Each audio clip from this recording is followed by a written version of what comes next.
Greetings, Unlimited Power friends. Welcome to my Hera deck, which is Command, Heroism, Vigilance. We're going to run through the deck. It's a little bit unorthodox. Hera has not been performing very well at tournaments, but I liked Star Wars Rebels apparently so much that Hera was the first deck that I've built. Is awesome. Rebels absolutely deserves it. It's such a cool series. Yeah, so we're going to run through the whole deck, and then I guess we'll talk some of the reasons that I've included things. We'll talk about some suggestions, and we will obviously ask you for any comments or questions that you may have. So I'm running Hera, and her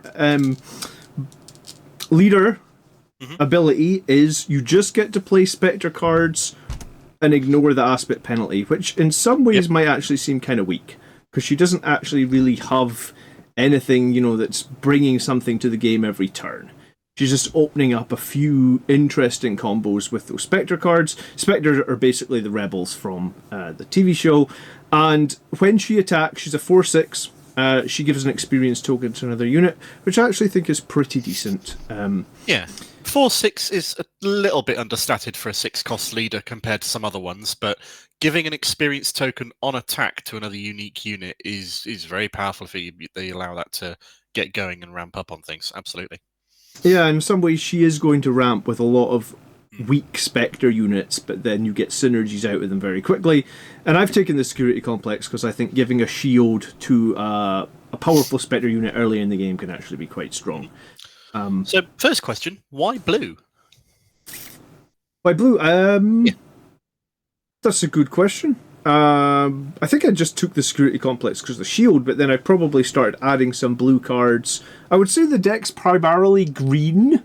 Yeah. I suppose probably I probably built it before I really thought too long and hard about why blue. The thing that turned me on to it was sometimes you can get Kanan out in turn 2 if you get a Dispatcher out in turn 1, and then you can drop the shield on Kanan. And if you have Kanan out in turn 2 shielded as a 4/5, I believe, that is very, very strong. So that's probably half the reason that I decided to go blue. Okay. So there's a link here if you want to check the deck out. Sorry, you had another question? No, I was just going to say it's a bit of a rough combo because you're relying on having one specific card out turn 1 and then having another specific card out for turn 2 as well to play it. But as combos go, it's fairly tasty. I suppose I've got Luke Skywalker in there, who always seems to provide quite a lot of value for me as well. I think Luke is one of the best 7-drops in the game, bar none. He's so good. Yeah, and I actually took one of the Luke's lightsabers out of my starter deck to add to this Hera deck as well. So the deck's here, you can hit the link of it, but we're going to go through every card, and I've got them laid out like this with the number of each above each card, so you can see very quickly what we have. Like I said, I think Dispatcher is kind of awesome early game. Chopper, he's the first of the Spectre, and in this deck I've actually taken 2 of every Spectre. You can obviously make a deck with 3, and you could argue that's the strongest way to play, and I've got another deck at the end to show you that. But I went with 2 because I guess, although I'm using quite a good number of Spectres, I'm also using sort of like a bit of green rebel power here because there is other synergies with rebels. Okay. And like you said, it's ramping, so I've got Bale in there. Bale will regularly never attack in my game. He will just sit there and try and experience token all the Spectre units all game, every game. Okay. Chopper's quite good as well for making people discard cards. Chopper's wonderful. Chopper's a great annoying play. He's just got a few too many hit points to be easy to get rid of, and he just does a few things every now and then while he's alive. When you get the Spectre out, he hits for 2 for a 1 cost. Discarding a card is great. It's just value, basically. And as a 1-drop, he's useful to play. Yeah, so all 3 of those are pretty useful. I love starting the game with Dispatcher in my hand. I think I've got a Vanguard Infantry in there just to give me another 1-drop card. I've got 2 Sabines. I think everybody's pretty familiar with Sabine. And then I've got 3 Battlefield Marines. I just think Battlefield Marine for 2/3/3 is very, very strong. Yeah, he is absolutely one of the best 2-cost units in the game at a raw 3/3 power. He's great. And then we've got Yularen, because I do think that I need a little bit of healing. So I'm going to be playing plenty of green cards throughout this deck. You're going to see that, so that's going to give me a little bit of healing. I've got a Guardian in there just because I've got a couple of things that are going to benefit from Force. So a low-cost Force. Quite often I'll resource the Guardian, but he's there if we need him. And then Akbar gives me a little bit more healing.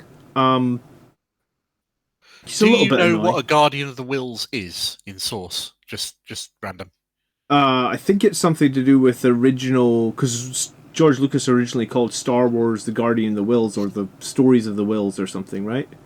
Yeah, but they're basically the guards of the Jedi Temple. Ah, okay. So Akbar in there as well. Yep. Just one of each of these. You could probably make some optimizations here if you felt there was a specific way of going around it. We've then got 2 Ezras and 2 Kanans. Again, once you start stacking out these Spectre cards, that's when this deck sort of starts becoming very strong, because for when you attack with Kanan, you may discard 1 card from the defender player's deck for each Spectre unit. So potentially you could have 3 or 4 Spectre units out, and then you heal 1. So basically, you almost guarantee to be healing 2. Sometimes healing 3 every time Kanan attacks.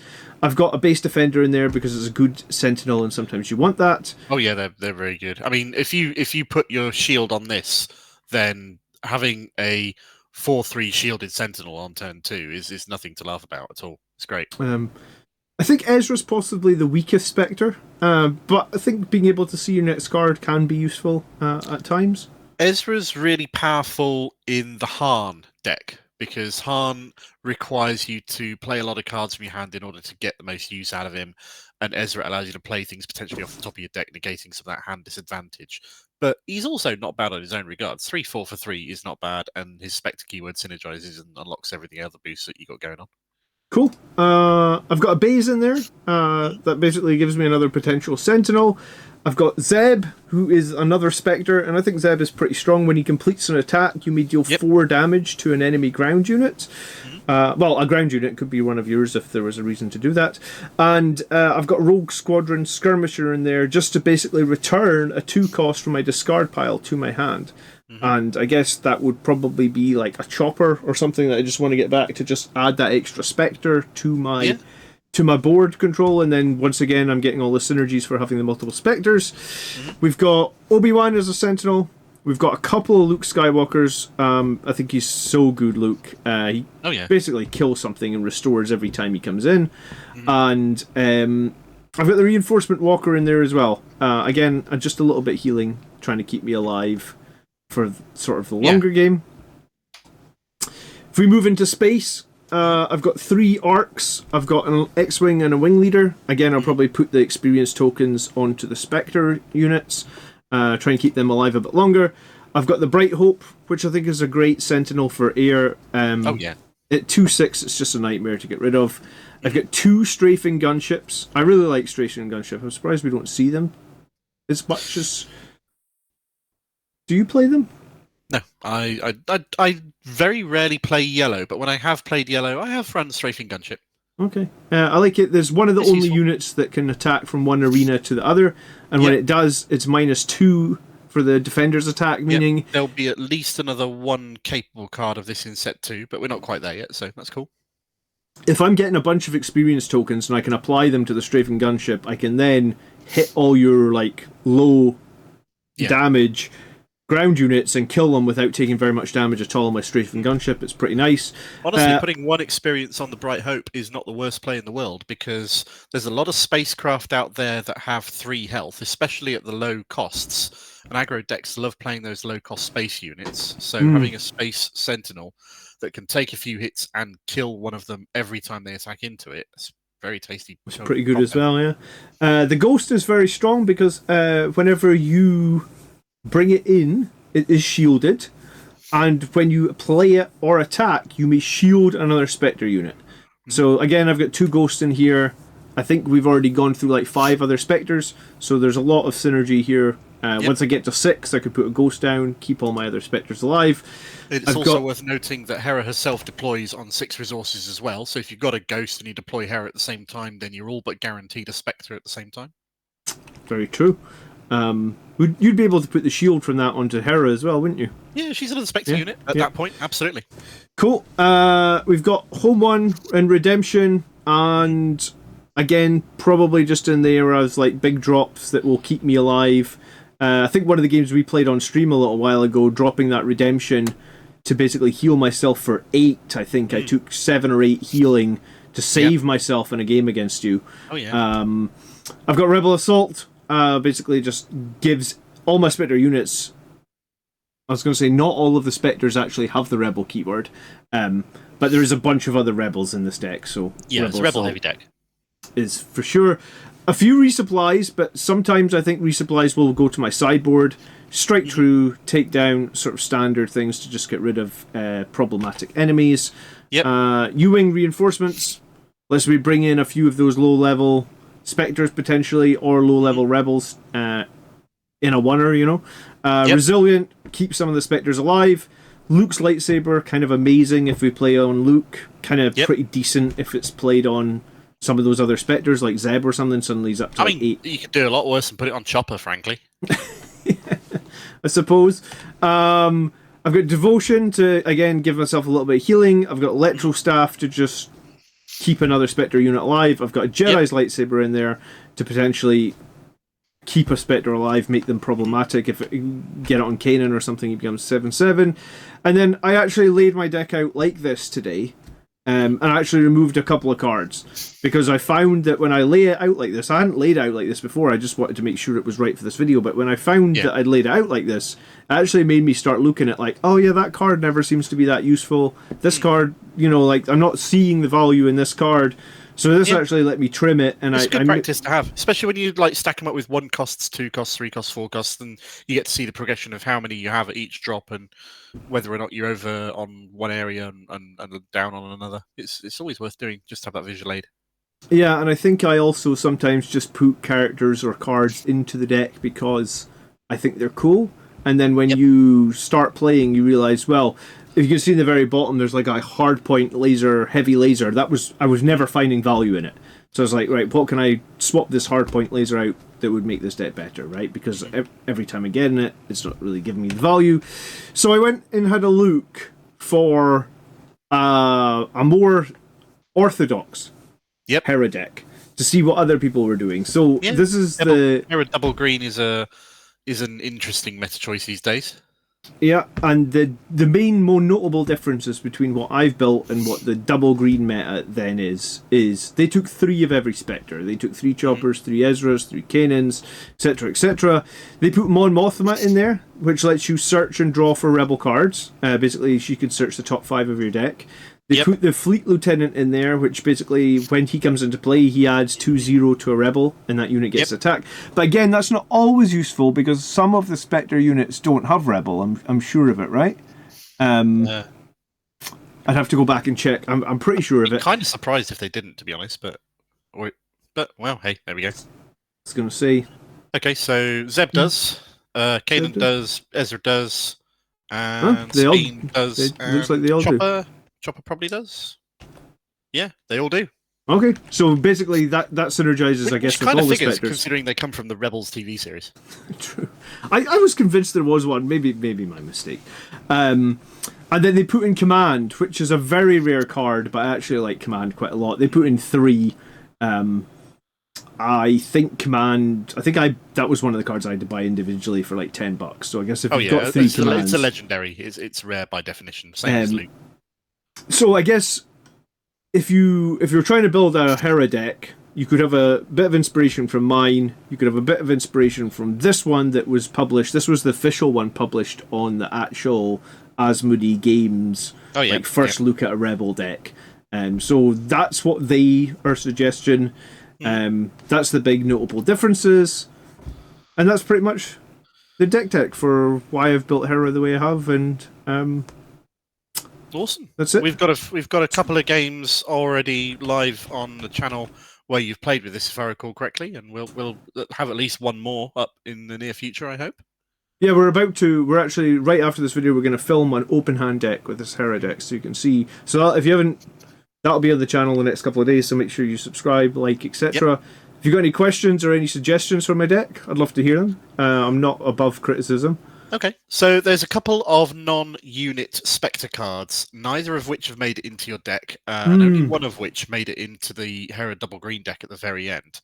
The one that made it into the double green deck at the very end is one of the most powerful cards in the game right now.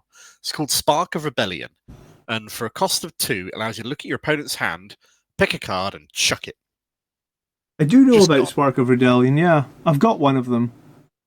It sees a lot of play in sideboards and in decks that are planning to play in high-level tournament play, because it allows you to go against hard control decks and basically go, ooh, Super Laser Blast, doodles, overwhelming barrage, about to clear on my board, goodbye, don't want you anymore.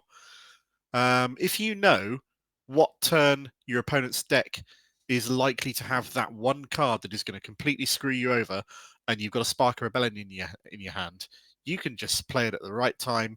They are likely to only have one in their hand because they can resource the other one and they need the other cards to play. So you can mess up your opponent's play really easily with a well-timed Spark of Rebellion.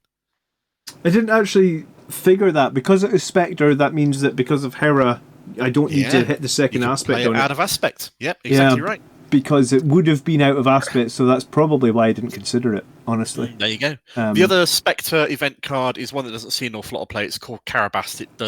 It's like Open Fire and does damage based on, I think, the damage that the unit has taken or something on those lines. So it's not a reliable amount of damage, but it's good. Command in this, the 4-cost legendary card, is a potential resupply. You can use it as such, which makes it pretty tasty, as well as the other effect that you get from it. Traitorous is really good because, well, it's Traitorous, allows you to steal units. You've got a lot. Playing a deck with a lot of 3 of each card in it is going to be a lot more reliable in what you draw game after game after game after game than a deck that's got 1s and 2s of things, where you're going to see a lot more variance in the cards that you draw and play from game to game. So the games that you play are going to be more different game after game. Yeah, so that's possibly an argument to maybe reduce the number of different cards in your deck. But if you enjoy it and you're having fun and you're playing it as it is, then more power to you. Yeah, I mean, maybe I need to build a deck like that with 3 of everything. I mean, I guess the cost of decks is somewhat limited. Yeah. Limiting as well, I guess. If you don't own all 3 of the exact cards that you want, I guess you got to get around that. I haven't actually managed to get to a tournament yet because there isn't any near me. I keep looking.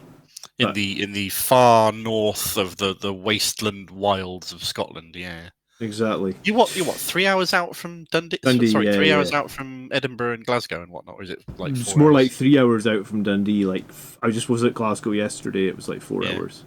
Yeah, so I can appreciate you. Yeah. Maybe you need to start your own tournament and events and people up there going, and maybe if you build it, they will come. That's very true. Okay, leave us a comment. Tell us what cards we're missing. Tell us what you like, what you don't like. Keep an eye out on the channel. Open hand game of this Hera deck coming very soon. If you're not aware of open hand games, the idea is that we're playing decks with... We'll play a game with a completely open hand. We'll discuss all the decisions that we make every turn, all the possibilities that we can make, the considerations that we'll make, and make suggestions to our opponent as we go, in an effort to try and help each other improve, and also to show you the view of the thinking and the logic and the thoughts that go behind the decisions that are made at every stage through the game to help you improve as you go as well. Okay, perfect. We'll catch you in the next one then. Indeed. Ciao. Cheers. Bye-bye.